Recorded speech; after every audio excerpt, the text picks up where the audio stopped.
What is up, everyone? Welcome back to the LFC Transfer Room and an opposition preview with the guys from the Canton End. We've got Alex Wallace here. How are you, Alex? You good?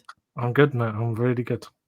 I'm good as well. And Alex is also on my course at university. So, happy days. Lucky that I know actually a Cardiff fan. And we're also joined by his podcast co-host, Owen. How are you, Owen? I'm good, thank you. I feel a little bit left out, not gonna lie, not being on a same course as you two, but I'll do my best. I know. We also do another podcast together, don't we, Alex? We do. Buck Stops here. So there we go. Brilliant football finance podcast, by the way. So we're going to chat Liverpool v Cardiff today. Obviously, FA Cup 4th round tie, 12 p.m. on Sunday. First of all, guys, just want to get your I'll start with you, Owen, your first reaction to the draw when it first came out. Yeah, I remember Mark Harris after so he scored the winning goal in extra time for us against Preston, and he went on camera. I think he's from North Wales, so they asked him who he'd like, and he said Liverpool away. And I was thinking, I can see that happening now just because he said it, and it did. And I was thinking, wow, if he can predict us to win 3 or 4-0, then I think maybe we have a chance. But you never know, do you?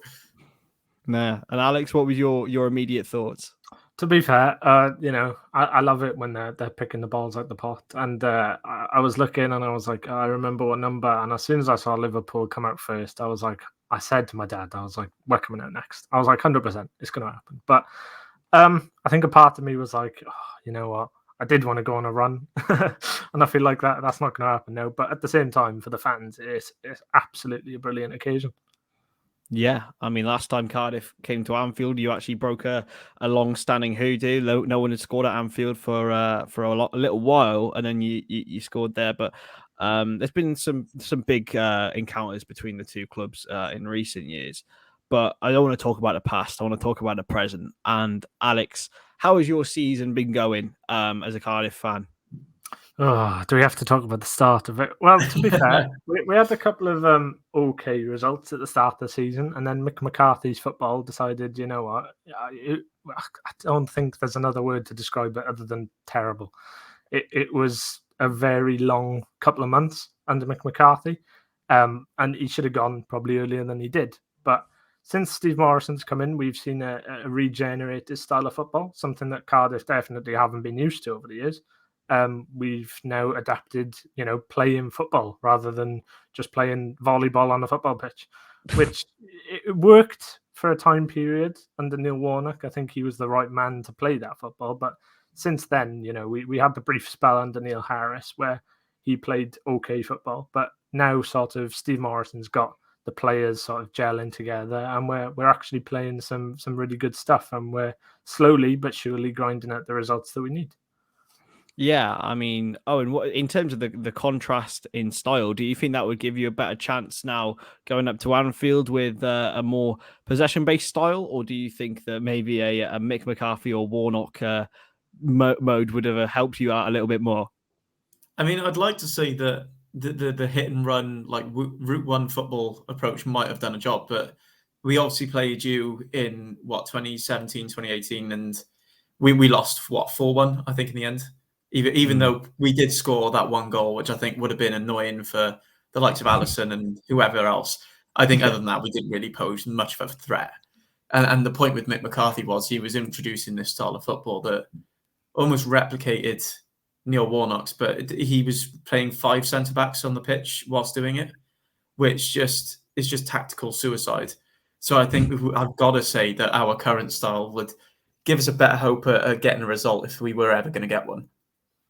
Yeah, I mean, Alex, you guys have had a busy-ish transfer window. You've brought in a couple of loanees.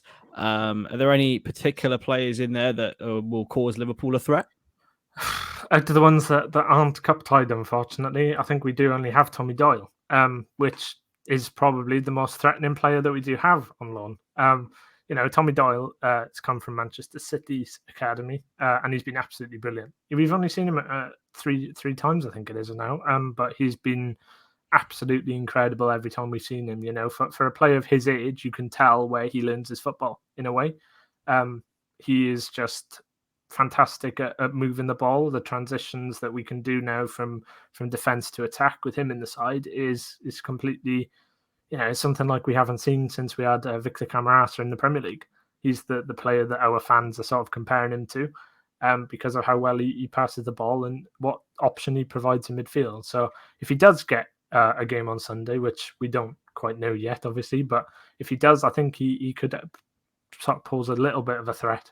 It depends on who's playing for Liverpool. Yeah, I mean, you mentioned Doyle, Alex. I mean, how important is it? I mean, from a general point of view, to get these elite loan players in Owen and to try and sort of a mold them into becoming more professional footballers. Playing at this lower level, it's more physical, as the usual adage goes. But how important is it, and what sort of things do you look for in a loan player? Me and Alex have talked about this lots, and it's not even getting the player that's like the main point of attraction. I think the main thing is building up these relationships with the bigger clubs like Liverpool and Manchester City, so that when a special player like this does come along every few years or so, it's almost like you've got first dibs to them when they come in and when you have a chance to sign them on loan. I remember last season we had Harry Wilson and Shea Ojo. With Wilson, obviously, has now left you, but Ojo, I believe, is still on loan, isn't he? He's gone to Millwall, I think. Yeah, Millwall. Like, they're the sort of players you need to bring in because they've got that hunger and the tenacity to be able to want to not even prove themselves to their senior clubs, but also prove themselves to their new fans at their loan club and almost make a name for themselves in the game. Because if they do have a good season, then the ceiling is as high as they want it to be in that sense. Yeah, I mean, going into the game on Sunday, Alex, how much of a chance do you think Cardiff have? Obviously, it's a big disparity between the two sides, but what factors need to fall into place for Cardiff to get a result? I think it'd be the team selection. I think if we do play the youngsters, I think it's the type of occasion the young players thrive under. Going to Anfield away in the FA Cup, it's that chance to make a name for yourself. If someone like Mark Harris, someone like Ruben Colwell, even Isaac Davis can go out and have the game of their life, then who knows where they could be playing in a year or so. Hopefully, touch wood, it doesn't happen, because we absolutely love what's going on with the youth academy, and that's something that's new to us really over recent years, is the amount of players that are coming through and featuring in the first team. So I think the main thing that would need to fall into place for us is that, I think, a bit of luck, which we haven't really had this season. It'd be nice if a few decisions went our way and we had our first penalty of the season, because we still haven't had one. But no, I think it depends on who plays. But I think the youngsters, especially like the names I've mentioned, and even maybe the likes of Sam Bowen, if he gets a game, I think the young players especially be wanting to create an upset on Sunday. Yeah, and Owen, I mean, we've talked about Cardiff factors, and what factors need to fall into place from Liverpool in order for Cardiff to get a result? It's a weird one, because obviously straight away you can take out Mane, Salah, and probably Keita. I know obviously he's back now, but it might be a bit too soon. So straight away you're taking out three big players from Liverpool's starting 11. And then I think Liverpool would be the type to rest like Diogo Jota, maybe Firmino. You never know, because he didn't start against Shrewsbury. I think it would take Liverpool resting a lot of their first team players for us to almost exploit the naivety of some of them, because you've seen players like Tyler Morton and who's your right winger who you bought from Derby? Cade Gordon. That's the one. They look like incredible talents, but at the same time, you can tell that they're still raw talent and they're still fresh to the game. And I think if Cardiff can play a sort of a mixed bag of youth with experience, I think they can maybe try and take advantage of that. But when you've still got players like Van Dijk and Konate playing at the back, it's going to be hard to get through. It doesn't matter what team you are. Yeah. That's a great way to finish off. I mean, before we go, Alex, can we get your score prediction for Sunday? Who do you think will come out on top? How likely is a Cardiff victory? Now, I've mentioned Owen a couple of times this week. I've got a funny feeling that something big could happen and we could go and create an upset. But in terms of realism and what I think, I'm going to stick to what I've thought in the last couple of days, and that is a comfortable, in a way, Liverpool win.